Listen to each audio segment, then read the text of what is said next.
तो क्लास हम लोगों का जो सेकंड टॉपिक है वो है स्ट्रक्चर्स। ठीक है बात, व्हाट इज स्ट्रक्चर्स कल हमने लास्ट टाइम थोड़ा सा देखा था, तो मैं दोबारा से बताने लगा हूँ। Structure is a user defined data type. सबसे पहली statement, it is a user defined data type. अभी तक हमने जितनी भी डाटा टाइप स्टडी की थी वो कौन सी थी? बिल्ट इन डाटा टाइप्स थी। मतलब आपके पास जो इन टाइप है, ठीक है, जितनी हमने अभी स्टडी की थी बिल्ट इन डाटा टाइप। आज हम लोग देखते हैं कि कैसे हम लोग बना सकते हैं यूजर डिफाइंड डाटा टाइप। ठीक है, बेसिकली ये यूजर डिफाइंड डाटा टाइप होती है, इसके अंदर आप एक या एक से ज्यादा बिल्ट इन डाटा टाइप को, ठीक है बात। इसको ज्यादा डिटेल में जाने से पहले मैं एक सिनेरियो सामने लिखूंगा अगेन, ठीक है, ताकि आप लोग अंडरस्टैंड कर लो कि स्ट्रक्चर्स की क्यों जरूरत आप लोगों को पड़ी। ठीक है, पहले मैं एक आपको सिनेरियो बताने लगा हूं जो प्रॉब्लम बताएगा आपको कि इस प्रॉब्लम को सॉल्व करने के लिए आप लोग क्या यूज करते हो, स्ट्रक्चर्स को यूज करते हो। कोई बात आपको याद है पास क्या किया था? पहले प्रॉब्लम डिस्कस किया था, फिर पास बाय रेफरेंस बताया था आपको, ठीक है ना। तो इधर भी मैं ये करने लगा हूँ, पहले मैं एक सिंपल एक प्रॉब्लम डिस्कस करूंगा, उसके बाद बताऊंगा कि व्हाई वी नीड स्ट्रक्चर और कैसे बनाते हैं, क्यों बनाते हैं, बाकी चीजें। अच्छा, यहाँ पे मैं एक सिंपल सा कोड लिख रहा हूँ।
अच्छा, मैंने यहाँ पे एक सिंपल सा कोड लिखा है।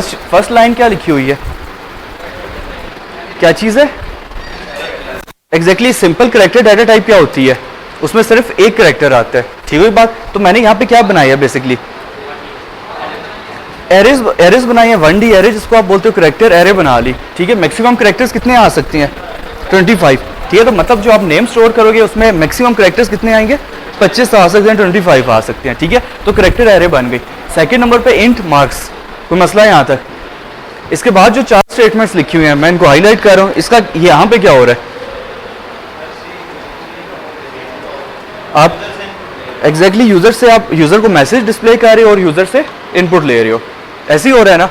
अच्छा, मुझे ये बताओ कि ये तो एक स्टूडेंट का रिकॉर्ड हो गया, मैं दूसरे स्टूडेंट का रिकॉर्ड रखना चाहता हूँ, क्या करूंगा? यहाँ पे तो मैं किसी एक बंदे का नाम रख सकता हूँ, एक बंदे के मार्क्स रख सकता हूँ, ऐसे ही है ना। मैं चाह रहा हूँ कि मैं 2 स्टूडेंट्स का रिकॉर्ड रखना चाह रहा हूँ, क्या करूंगा?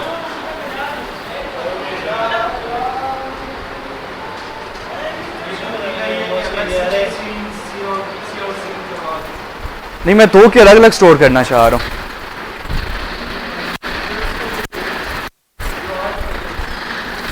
ना बंद करूँ, थोड़ा सा शोर बहुत आ रहा है। क्या कह रहे हो?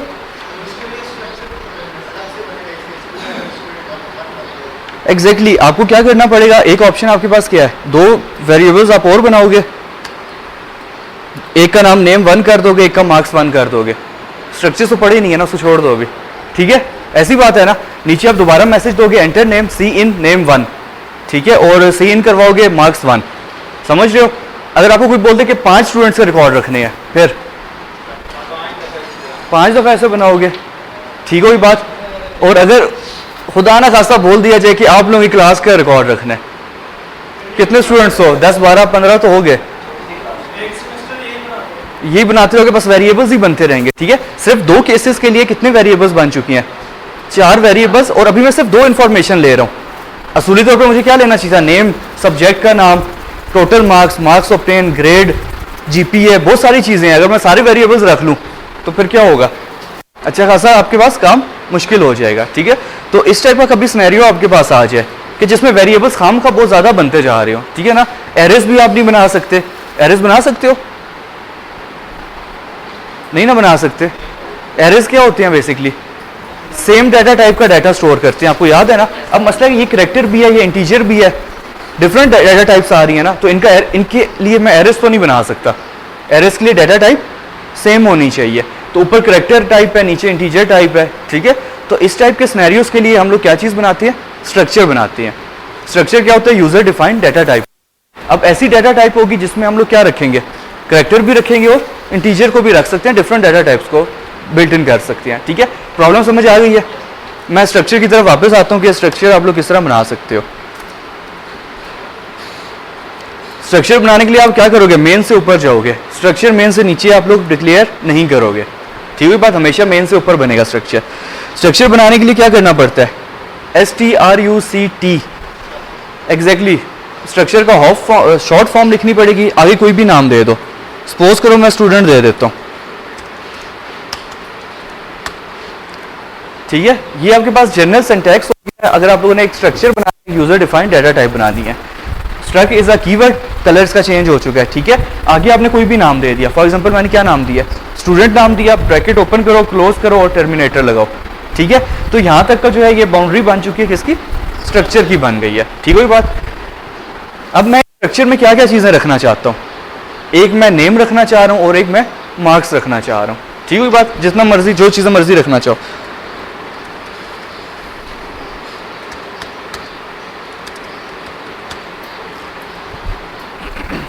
ठीक है बात। इस ब्लॉक के अंदर, इस स्ट्रक्चर के अंदर मैंने क्या किया?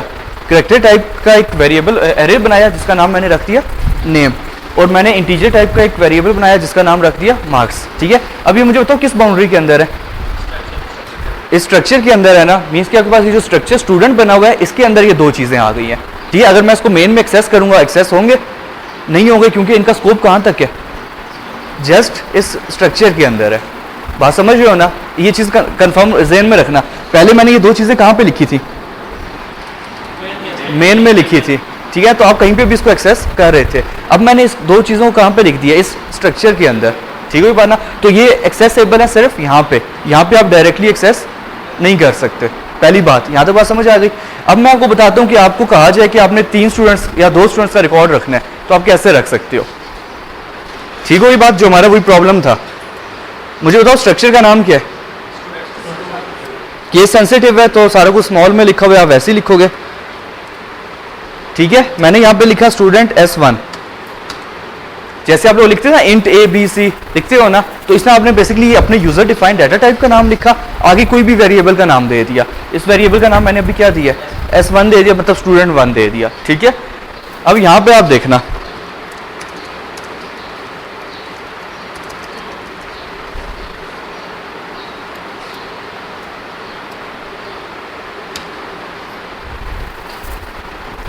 मैंने एक मैसेज शो करवाया एंटर नेम। ठीक है, और अब आगे देखो, सिंपल नेम नहीं लिखा मैंने बोला S1। S1 क्या चीज़ है? आपका एक built in user defined structure है। मैंने बोला S1 डॉट, उसने क्या चीज़ें दिखा दी? इसमें जितना कुछ आपने बनाया हुआ था, हमने कितने वेरिएबल्स बनाए हुए थे? 2 बनाए थे, दोनों दिखा दिए, मार्क्स एंड नेम दोनों आपको शो कर रहे हैं। ठीक है, तो मैंने बेसिकली क्या चीज़ इनपुट कर रहा हूँ? नेम। तो मैंने लिखा S1 डॉट नेम। अब यहाँ पे सी इन करवा दो यहाँ पे। ठीक है, और जो आपके पास नीचे वाली स्टेटमेंट है वहां पे क्या करोगे?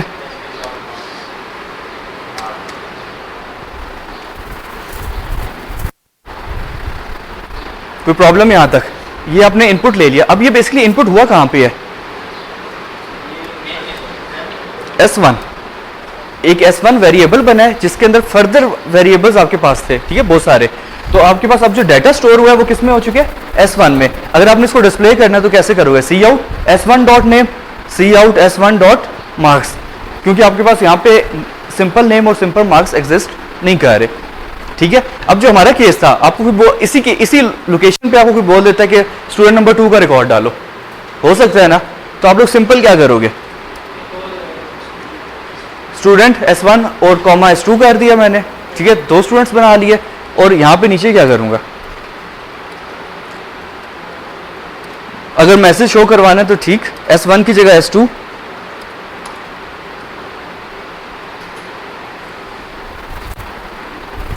एंटर नेम S1 में स्टोर हो गया, एंटर मार्क्स S1 में स्टोर हो गया, ठीक है, S1 के मार्क्स में, एंटर नेम S2 के नेम में स्टोर हो गया, एंटर मार्क्स S2 के मार्क्स में स्टोर हो गया। कितनी दफा वेरिएबल्स बनाए आपने,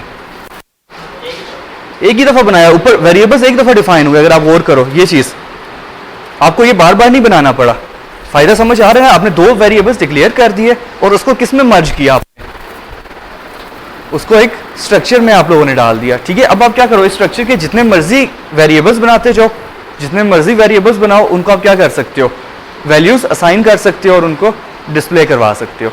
यहाँ तो बात समझ आ गई। तो ये फायदा होता है आपके पास स्ट्रक्चर का। अभी एक फायदा बताया, अभी बहुत सारे और भी फायदे आएंगे। सॉरी, नहीं, स्ट्रक्चर के अंदर नहीं बनाओगे, बना सकते हो लेकिन फायदा नहीं है बेसिकली।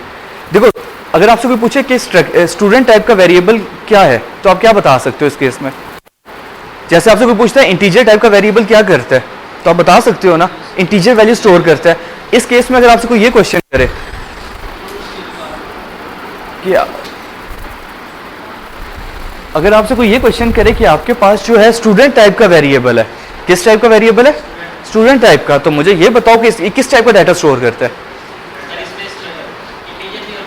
इस केस हो गया आप एग्जैक्टली करैक्टर एरे स्टोर करता है प्लस इंटीजर स्टोर करता है। तो आप ये 2 चीजें बताओगे, बात समझ आइए, कोई नहीं आई, ठीक है। अगर आपसे कोई पूछता है जो बुलियन होता है वो क्या स्टोर करता है अपने अंदर, तो आप बता सकते हो ना, यस ट्रू फॉल्स या 0 1, ठीक है। अगर आपसे कोई पूछे अगेन कि इस केस में स्टूडेंट वेरिएबल अपने अंदर क्या चीज स्टोर करेगा, तो आप बता सकते हो करैक्टर एरे एंड इंटीजर। तो यहाँ पे अगर आप दोबारा स्टूडेंट बनाओगे तो वो अपने अंदर दोबारा क्या स्टोर कर सकते हैं, अगेन वो 2 चीजें और स्टोर कर सकते हैं, ठीक है, जो नेम भी है और जो मार्क्स भी है, जो ऑलरेडी आपने ऊपर बनाए हुए हैं, ठीक है। तो उसका वो केस अजीब सा हो जाएगा, बनाना चाहो तो बना लो कहीं पे। एग्जैक्टली, आप सारा कुछ यहाँ पे लिखोगे, आप उसका रिज नंबर ले रहे हो, आप उससे एड्रेस ले रहे हो, किस जगह के, सारा कुछ आप यहाँ पे लिखोगे। एग्जैक्टली वहाँ पे सीन करवाओगे। अभी मैं और भी मेथड्स आपको बताता हूँ, डिफरेंट वेज हैं, ठीक है, स्टेप बाय स्टेप चलती हैं। अच्छा, तो यहाँ तक काफ़ी मुश्किल काम था, समझ आ गई होगी या कोई नहीं आई। सब्जेक्ट एरे, एरे बनाओगे ना, स्ट्रिंग एरे, स्ट्रिंग हमने पढ़ी नहीं है ना असल में। सब्जेक्ट का नाम क्या होता है बेसिकली, स्ट्रिंग फॉर्म होता है ना, उसकी एरे बनानी पड़ेगी, वो हमने स्टडी नहीं किया, तो आप कोड रख लो, कोर्स कोड होता है ना, आप उसको सपोज कर लो कि वो है, इंटीजर टाइप की एरे बना लो। कोर्स कोड का पता है ना,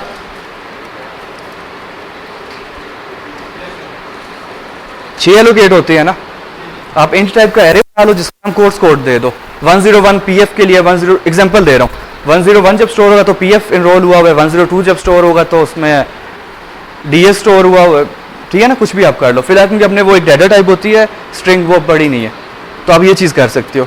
अब इसमें डिफरेंट कोर्स कोड आपके स्टोर हो जाएंगे, इनरोल जो होंगे। तो इनपुट कहाँ पे लोगे, अगेन मेन में लोगे। तो मैक्सिमम 6 ही सब्जेक्ट्स होती हैं ना, कहते हो तो 7-8 कर देते हैं, 6 बस ठीक हो गया अभी की। अच्छा, ये स्ट्रक्चर का बेसिक कंसेप्ट समझ आ गया आपको, ठीक है। अभी मैं इसको एग्जीक्यूट करूंगा तो क्या होगा, सिर्फ वो इनपुट्स लेगा, मैंने आपको कहीं पे डिस्प्ले कुछ नहीं किया, ठीक है। तो सी आउट भी करवा के देख लेते हैं हम लोग। ये सारा कुछ अब मेन में मैं लिख रहा हूँ।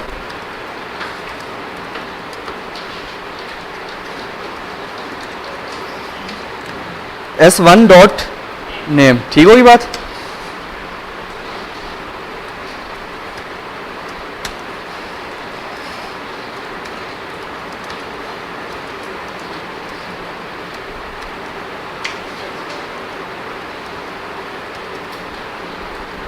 मैं सिर्फ S1 को शो करवा रहा हूँ, ठीक है। इसको हम एग्जीक्यूट करते हैं एक दफ़ा।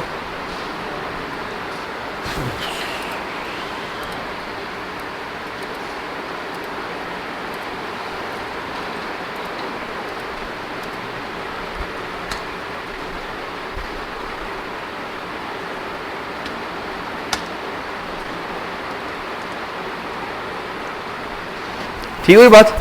आप लोगों ने दो दफ़ा इनपुट्स ले ली तक, एक दफ़ा नेम, एक दफ़ा मार्क्स, एक दफ़ा नेम, एक दफ़ा मार्क्स। ठीक हुई बात। ये दो इनपुट्स हो गई आपके पास। फिर आपके पास सिर्फ उसने S1 जो स्टूडेंट था उसका रिकॉर्ड दिखा दिया। S1 कौन सा था? ये जो सबसे पहले हमने इनपुट लिया था, क्योंकि मैंने S1 डॉट नेम किया था और S1 डॉट मार्क्स किया था। तो दो सी आउट और लगा के आप क्या कर सकते हो, S2 dot name, S2 dot marks. ठीक हुई बात। तो ये कॉन्सेप्ट आपके पास आ रहा है स्ट्रक्चर का। यहाँ तो बात समझ आ गई है? कोई प्रॉब्लम यहाँ तक आउटपुट में? ये आपके पास सामने कोड लिखा हुआ है, मैंने सिर्फ S1 डॉट नेम किया था और S1 डॉट मार्क्स किया था सिर्फ। ठीक है, तो इसलिए मुझे सिर्फ इसने ये चीज़ डिस्प्ले की। क्लियर होगी बात? अच्छा, थोड़ा सा इंटरेस्टिंग इसमें और चीज़ें देखते हैं।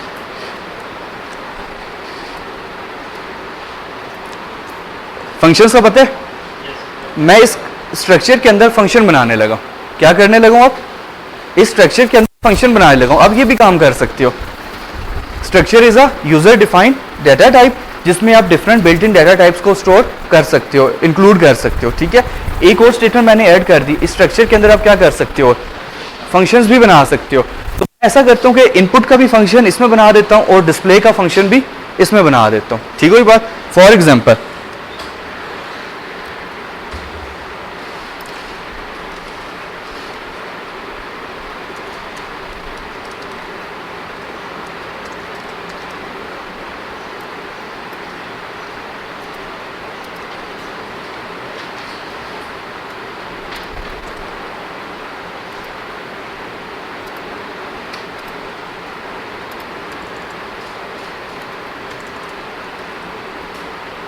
मैंने स्ट्रक्चर में एक फंक्शन बनाया, उसका नाम मैंने रख दिया सेट डाटा, मतलब इनपुट लेना चाह रहा हूँ। ठीक है, स्टेटमेंट क्या है सेट डाटा में? Enter name.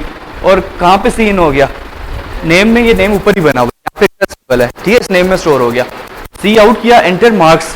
किधर मार्क्स स्टोर हुआ? ये ऊपर ही मार्क्स आपके पास आ रहा था। ठीक है, तो एक और फंक्शन बना लिया। इसमें कोई प्रॉब्लम?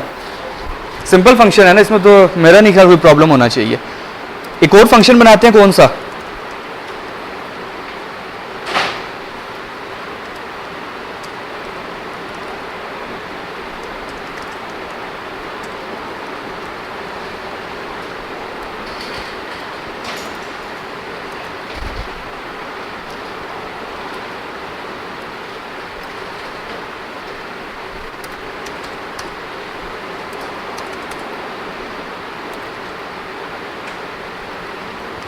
इस स्ट्रक्चर में एक और फंक्शन बनाया, किस नाम से बनाया?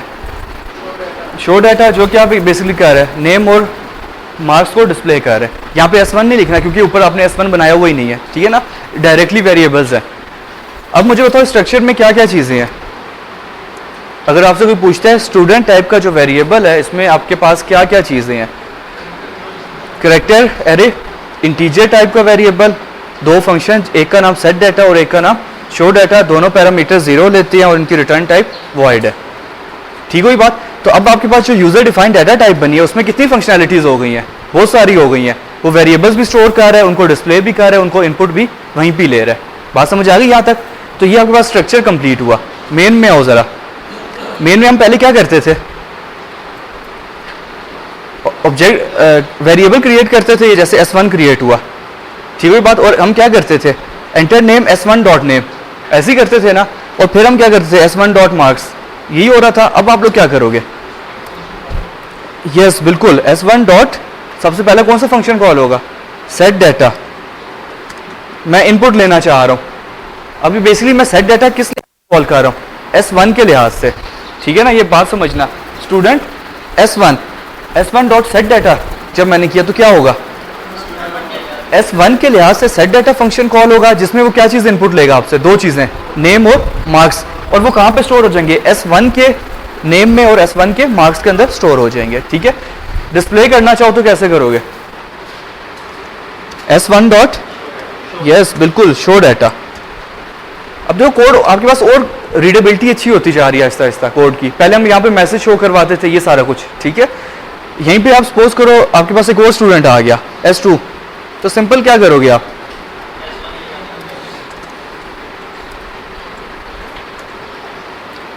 अब मुझे खुद बताओ कि रीडेबिलिटी ज़्यादा अच्छी हो रही है कि नहीं? अब आपको यहाँ पे बार बार वो मैसेज शो नहीं करना पड़ा। वो मैसेज आपने वन टाइम कहाँ पे लिख दिया? Set data. तो फंक्शन का कॉन्सेप्ट क्या होता था? जो कोड आपने बार बार यूज़ करना है उसको किसी एक ब्लॉक के अंदर डाल दो। ऐसे ही होता था ना। तो मैंने देखा कि मुझे बार बार यूजर से इनपुट लेनी पड़ रही है, तो उसको मैंने क्या किया, एक फंक्शन में रख दिया। ठीक है, अब इस केस में क्या होगा, अगर मैं एग्जीक्यूट करूं,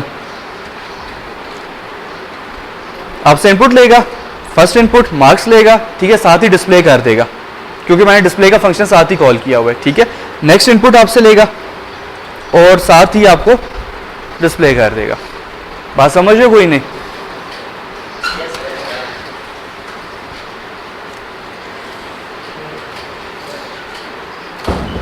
तो ये कॉन्सेप्ट आपके पास आ गया स्ट्रक्चर का, तो थोड़ा बहुत आपको समझ आ गया। अगर आपसे पूछे व्हाट इज स्ट्रक्चर, तो स्ट्रक्चर क्या होता है? Yes, it is a user defined data type. User defined data type किस सेंस, वो आप लोग आगे बताओ मुझे।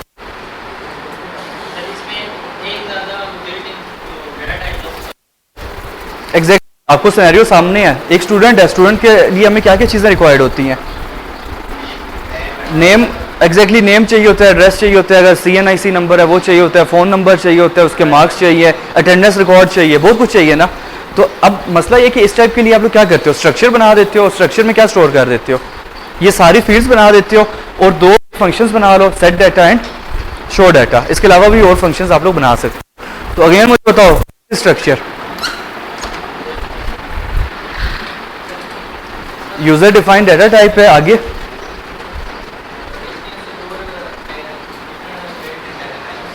यस बिल्कुल, और जिसमें आप लोग डिफरेंट टाइप की built in data types store कर सकते हो, प्लस डिफरेंट टाइप के मेथड्स या फंक्शंस आप लोग बना सकते हो। ठीक है ना, तो इस सिनेरियो को आप क्या बोलते हो, स्ट्रक्चर बोलते हो। फायदा आपको सामने नजर आ गया, फायदा क्या है कोई बताएगा? आपको मैंने जो पहले प्रॉब्लम बताया उसमें आपको क्या करना पड़ रहा था, name marks, name 1 marks 1, name 2 marks 2, name 3, कितने ज़्यादा वेरिएबल्स आपको बनाने पड़ रहे थे, ऐसे ही हो रहा था ना।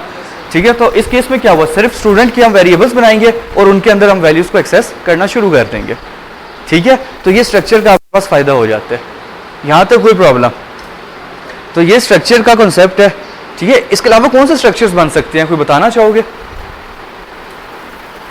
आपके ख्याल तो मैंने स्टूडेंट की एग्जांपल दी, कोई और एग्जांपल आपके जहन में हो?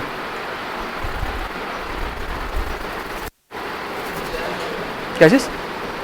देख, स्टूडेंट से हट के बताओ आप, मतलब स्टूडेंट से रिलेटेड चीजें मत बताना, थोड़े से कोई और सोचो ना कि ये भी हो सकता है वो भी हो सकता है। क्या चीज? सॉरी, आवाज नहीं आ रही। लाइब्रेरी, ठीक है, लाइब्रेरी में अगर मैं सिर्फ एक स्ट्रक्चर बनाना चाह रहा हूं बुक का, क्या ये वैलिड स्ट्रक्चर है? यस वैलिड है। बुक का नाम होता है, बुक का ISBN नंबर होता है, हर एक बुक का, उसके एक से ज्यादा ऑथर्स भी होते हैं कि नहीं? तो आप एक बुक का भी स्ट्रक्चर बना सकते हो क्योंकि उसमें डिफरेंट चीजें आ रही हैं। ISBN इंटीजर होता है नॉर्मली, ठीक है ना, जो आपके पास नंबर ही चाह रहा होता है। आपके पास जो बुक का नाम होता है वो करेक्टर एरे हो जाएगा, ऑथर्स भी करेक्टर एरे होंगे, तो डिफरेंट डाटा टाइप्स आ रही हैं। Good example. तो लाइब्रेरी में मैंने सिर्फ बुक की एग्जांपल दी, इसके अलावा बताओ क्या चीज? वो स्टूडेंट में आ गया, ठीक है। कोई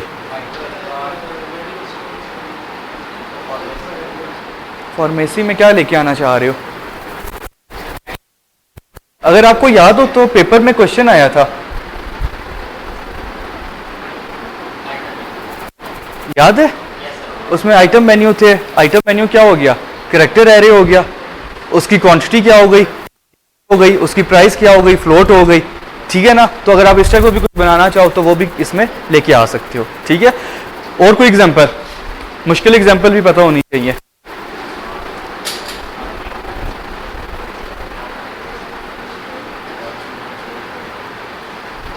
कोऑर्डिनेट्स का होता है ना, कोऑर्डिनेट्स, XY कोऑर्डिनेट्स, पिक्सेल्स जो होते हैं आपके पास, या कोई नहीं पता? फॉर एग्जांपल मैं कहता हूँ ये आपकी स्क्रीन स्टार्ट हो रही है, ये वाला पिक्सल कौन सा होगा? 0 0, स्टार्टिंग पॉइंट अगर सपोज करो ये है, तो आप इसको क्या बोलते हो? 0 0, मतलब X 0 है और Y 0 है। तो आपके पास बेसिकली क्या हो रहा है, ये एक पॉइंट क्या बताता है, ये जो एक पिक्सल है, एक पॉइंट दो चीजें बता रहा है, X और Y बता रहे हैं आपको। तो आप क्या कर सकते हो, इस टाइप का भी स्ट्रक्चर बना सकते हो। ये पॉइंट लिखा हुआ है और सामने नीचे क्या लिख दिया मैंने, इसमें दो वैल्यू बना दिए, X और Y। तो इस पॉइंट का P1 अगर मैं बनाता हूँ तो P1.x भी मैं बता सकता हूँ, P1.y भी बता सकता हूँ। या तो बात क्लियर हो गई? इसके अलावा कोई बताए?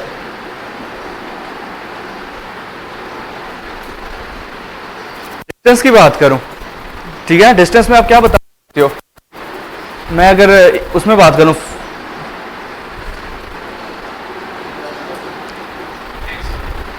डिस्टेंस की बजाय फिलहाल लेंथ कर लेती है। आपने किस चीज़ की लेंथ बतानी है, ठीक है, तो इसका भी आप क्या बना सकते हो, स्ट्रक्चर बना सकते हो, जिसमें आप क्या लिख सकते हो कि फीट्स कितनी है और इंचेस कितनी है। लाइक आपके पास कोई चीज़ है, आप बोलते हो कि 10 फीट्स 6 इंचेस है, ठीक है, आप वो चीज़ें बताने के लिए आप लोग लेंथ का एक स्ट्रक्चर बना सकते हो। तो आई थिंक सो काफ़ी एग्जांपल्स हैं, आपको काफ़ी समझ आ जाना चाहिए, ठीक है। ये सारा कुछ आप स्ट्रक्चर्स में यूज़ कर सकते हो। ऊपर वाली एग्जांपल्स हैं, जैसे आज मैंने ये वाली करवाई है, ये चीज़, ये वाली आप खुद कर लोगे, पॉइंट वाली भी आप लोग अभी लैब में ही नहीं है। एक और इसमें टॉपिक है जो स्ट्रक्चर्स में कवर होता है, वो भी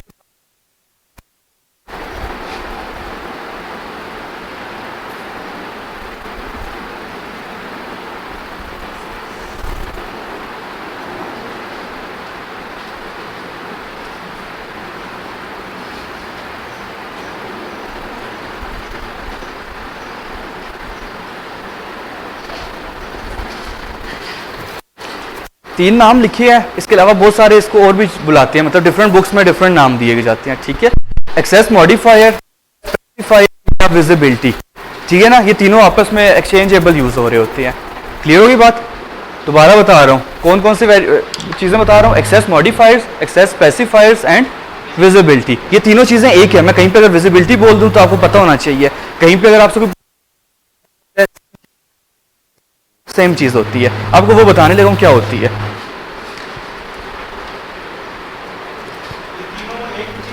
एक ही चीज़ के नाम है, चेंजेबल, डिफरेंट बुक्स में डिफरेंट ऑथर्स डिफरेंट इंटरव्यू वाले डिफरेंट नाम लेते हैं, ठीक है। जो फॉर एग्जांपल सी# विजिबिलिटी बुलाया करेगा क्वेश्चन पूछते हुए, बात वही है। जो C++ या इस टाइप की लैंग्वेजेस कर रहा होगा वो एक्सेस मॉडिफायर बुला रहा होगा। वो बस जस्ट टर्मिनोलॉजीज में फर्क है, बोलने में फर्क है, काम एक ही है, ठीक है बात।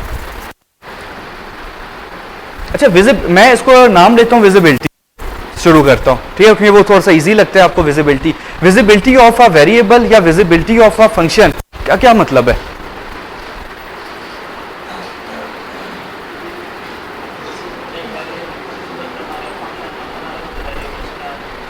ठीक है, थोड़ा सा और बताओ। विजिबल, नजर आना, बिल्कुल। अगर मैं इस शीशे को वो कर दूं, कलर कर दूं, पर कोई ऐसा कलर कर दूं नजर ना आए आसपास, तो आप लोग क्या हो गए हो यहाँ पे? विजिबल हो बाहर वाले के लिए। इस बाउंड्री के अंदर तो आप लोग एक दूसरे को देख सकते हो, लेकिन बाहर से कोई बंदा आपको देख सकता है? नहीं देख सकता। ये विजिबिलिटी का कॉन्सेप्ट है, ठीक है ना। आप लोग ये यहाँ पे काम कर रहे हो स्ट्रक्चर के अंदर, ठीक है। अगर आप चाहते हो कि ये रिस्ट्रिक्ट हो जाए, बाहर किसी को नजर ना आए, अभी तो मुझे जब ऑब्जेक्ट बनाता हूँ स्टूडेंट का, मैं नेम को भी यूज कर सकता हूँ, मार्क्स को भी यूज कर सकता हूँ, सेट डाटा भी यूज कर सकता हूँ और शो डाटा भी यूज कर सकता हूँ। ऐसी बात है ना, ऐसा है कि नहीं है? सारा कुछ मैं एक्सेस कर सकता हूँ, जैसे कि मैंने आपको दिखाया, ठीक है। मैं ये चाह रहा हूँ, विजिबिलिटी लगाना चाह रहा हूँ इसके ऊपर, जिसको आप एक्सेस स्पेसिफायर भी बोलते हो, एक्सेस स्पेसिफायर भी बोलते हो। मैं ये चाह रहा हूँ कि फंक्शंस तो यूज हो जाएं, लेकिन क्या चीज यूज ना हो डायरेक्टली। फंक्शंस में कहता हूँ डायरेक्टली यूज हो जाए करें, मुझे कोई इशू नहीं है, लेकिन डायरेक्टली वेरिएबल्स एक्सेस ना हो, नजर ना आए, तो मुझे क्या करना पड़ता है? विजिबिलिटी लगानी पड़ती है, ठीक है। वो कैसे लगती है वो बताने लगा।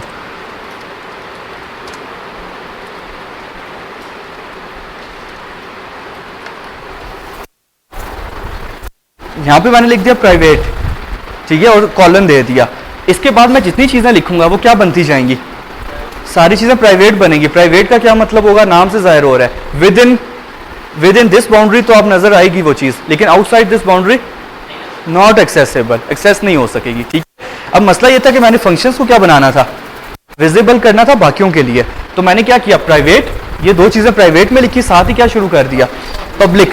अब पब्लिक के नीचे जितनी भी चीजें बनेंगी वो क्या होंगी? वो पब्लिक होंगी, वो विजिबल होंगी आउटसाइड स्कोप, ठीक होगी बात।